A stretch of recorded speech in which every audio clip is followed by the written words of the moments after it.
नमस्कार. आजचा सवालमध्ये तुमचं मनपूर्वक स्वागत. आज नवा दिवस, नवा प्रश्न, नवी चर्चा. आज आपण चर्चा करणार आहोत वरुण गांधींबद्दल. वरुण गांधींसारखी प्रक्षोभक भाषण करणाऱ्यांवर निवडणूक आयोगाने कारवाई केली पाहिजे का, हा माझा तुम्हाला प्रश्न आहे. आज सकाळपासून तो तुम्ही पाहताय, त्यावर SMS पाठवतायत. त्याचा निकाल मी नंतर जाहीर करीनच. पण वरुण गांधींनी जे भाषण केलेलं आहे आपल्या पिलभीत या मतदारसंघामध्ये ते अत्यंत आक्षेपार्ह आहे, जातीय भावना भडकवणार आहे.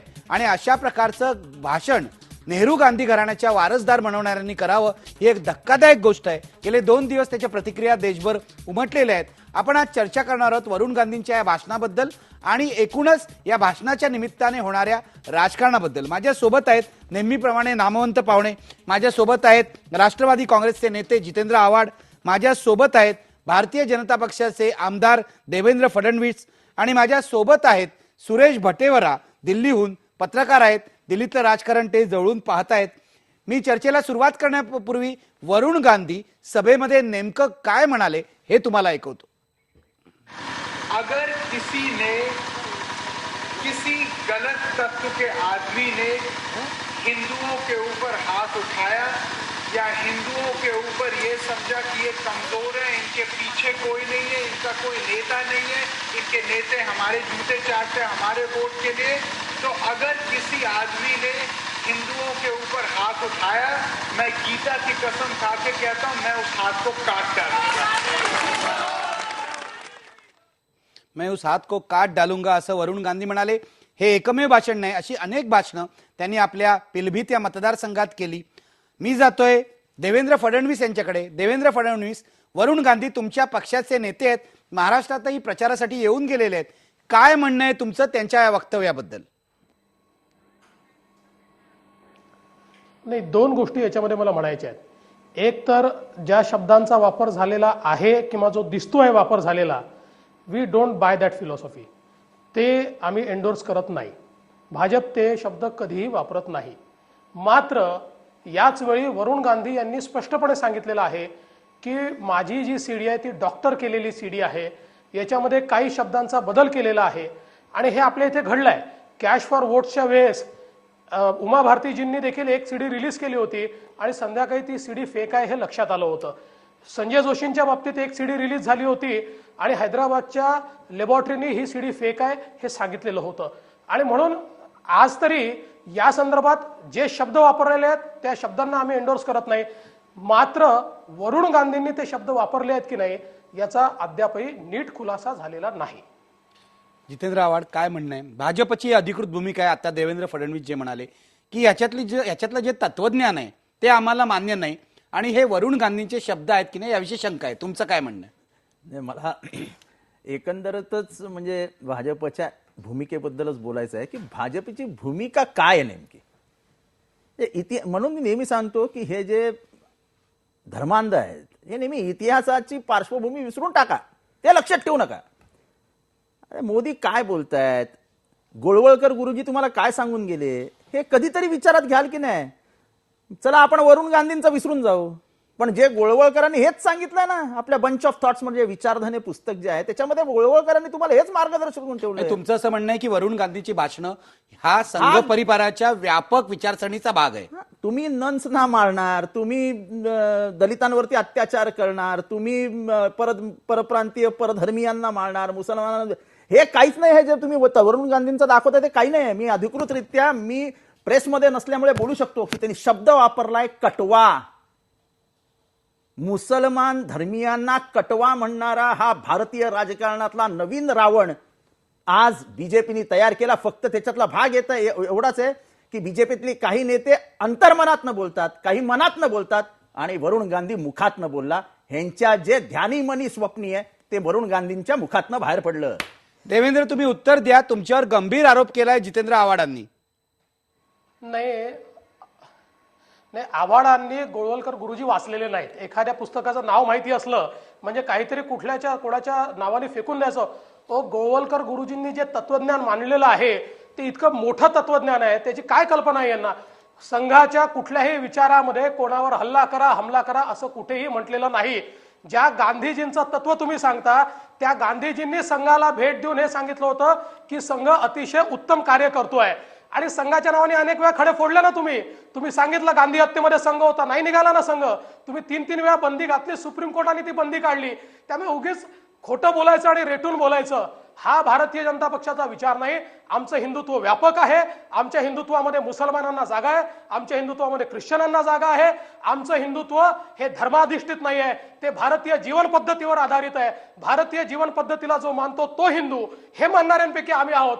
त्यामुळे उगीच काहीतरी बोलायचं का हे आवाड, तेव्हा तुम्ही कुठे उगीच गेले काहीतरी होते? बोलताय असं ते त्यावेळेस म्हणताय. संसदेमध्ये अब्दुल रहमान अंतुलेंनी ज्यावेळेस या ठिकाणी असं म्हटलं होतं की ज्यांनी बलिदान केलं ते तिथे गेलेच कशाला होते आणि त्यांना खरंच कोणी मारलं आणि त्यांना हिंदूंनी मारलं का याची चौकशी करा. त्यावेळेस काय यांच्या तोंडून बोल फुटले नाहीत. अब्दुल रहमान अंतुले तर देशाचे मंत्री होते, ते या देशाचे जबाबदार मंत्री होते. त्यावेळी बोलायचं नाही आणि उगीच कुठलं तरी आपलं खोटं बोलायचं, रेटून बोलायचं हे बरोबर नाही, हे योग्य नाही. गोळवलकर गुरुजी तुम्हाला काय माहिती आहे तो?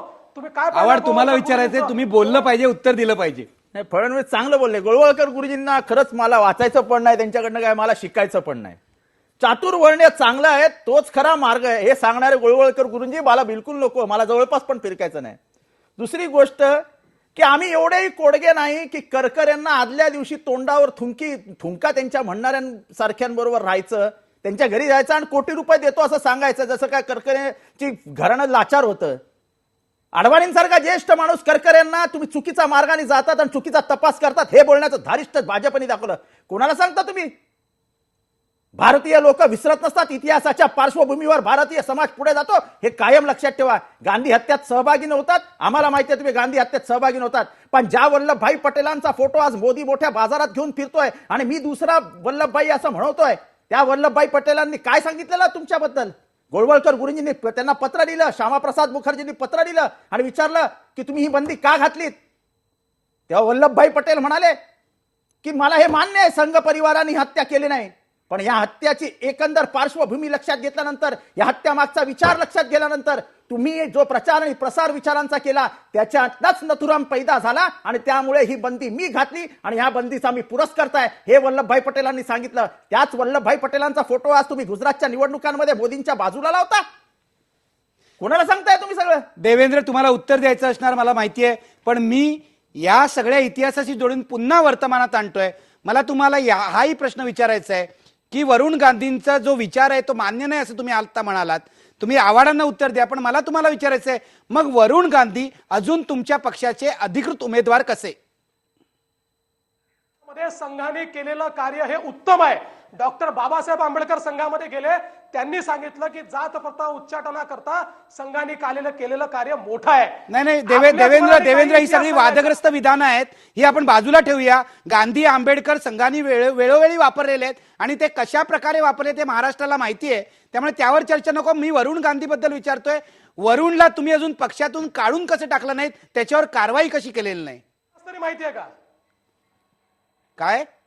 वरुण गांधीला पक्षातनं याकरता काढलं नाही, वरुण गांधीला याकरता पक्षातनं काढलेलं नाही कारण वरुण गांधी यांनी सांगितलं मी असं बोललेलो नाहीये, माझी सीडी डॉक्टर केली आहे आणि भाजपला 3 अनुभव आहेत की भाजपच्या विरुद्ध सीडी डॉक्टर करून भाजपच्या नेत्यांना बदनाम करण्याचा प्रयत्न केलाय. वरुण गांधींची सीडी जर खरी निघाली तर निश्चित भारतीय जनता पक्ष त्यांच्यावर कारवाई करेल, पण त्यांची सीडी जर खोटी असेल तर त्यांच्यावर हा अन्याय होईल. त्यामुळे ही सीडी खरी की खोटी याची शहानिशा करायला पाहिजे. अगदी बरोबर आहे देवेंद्र, तुमचे मी आभार मानतो. तुम्ही आज ठामपणे आणि ठोसपणे हे सांगितलं. मी जातोय आता दिल्लीला. ज्येष्ठ पत्रकार आहेत आपल्यासोबत सुरेश भटेवरा, मला सांगा, हा सगळा जो वाद चाललाय वरुण गांधींच्या सीडीवरून, ही सीडी खरी आहे की खोटी? ती खरोखरच डॉक्टर केली आहे का? वरुण गांधी असं का बोलतायत, काय सांगाल तुम्ही? जितेंद्र आव्हाड आणि फडणवीस यांनी जो आता राजकीय वाद एकमेकांशी घातला त्या वादात मी काही पडणार नाही. अनेक घटना, अनेक वाक्य आणि इतिहासातले अनेक संदर्भ जे आहेत ते बरेचसे वादग्रस्त आहेत, त्याच्याबद्दल आपण काही बोलण्याचं कारण नाही. प्रश्न आत्ता वरुण गांधी हे बोलले त्याच्यावरून जे काही वादळ उठलंय त्यात नक्की काय परिस्थिती आहे? आता निवडणूक आयोगाने ज्या काही कालपासून कारवाईची पावलं उचलली आहेत त्याच्यामध्ये माझ्या माहितीप्रमाणे पिलीभीतचे जे जिल्हाधिकारी आहेत, पिलीभीतचे जे पोलीस प्रमुख आहेत त्यांची बदली झाली आहे. त्यांच्या विरुद्ध जो खटला दाखल केलेला आहे 153A आणि 188 इंडियन पिनल कोड, त्याचप्रमाणे रिप्रेझेंटेशन ऑफ पीपल्स ॲक्टचं 125 सेक्शन प्रमाणे, आता ही जी आहे ही इतकी सिरियस आणि क्रिमिनल स्वरूपाची कारवाई आहे की जी इलेक्शन कमिशननी केवळ कुठल्या तरी डॉक्टर टेपच्या आधारे केली असं काही मला वाटत नाही. त्याला काहीतरी त्यांनी आधार, पोलिसांचेही रिपोर्ट्स असतात की ती भाषणं काय झाली काय नाही, त्याचा आधार घेतल्याशिवाय ही क्रिमिनल केस फाईल झालेली नाही. आणि जर ही केस पुढे मागे भविष्यात हा खटला चालला आणि त्याची शिक्षा झाली तर त्याच्यामध्ये 3 वर्षापर्यंत सक्त मजुरीची शिक्षा होऊ शकते अशी ही कलम आहे. आणि 2 वर्षापेक्षा जास्त जर शिक्षा कोणाला झालेली असेल तर तो निवडणूक लढायला कायम करता बाद होतो असा देशात ऑलरेडी सेटल्ड कायदा आहे.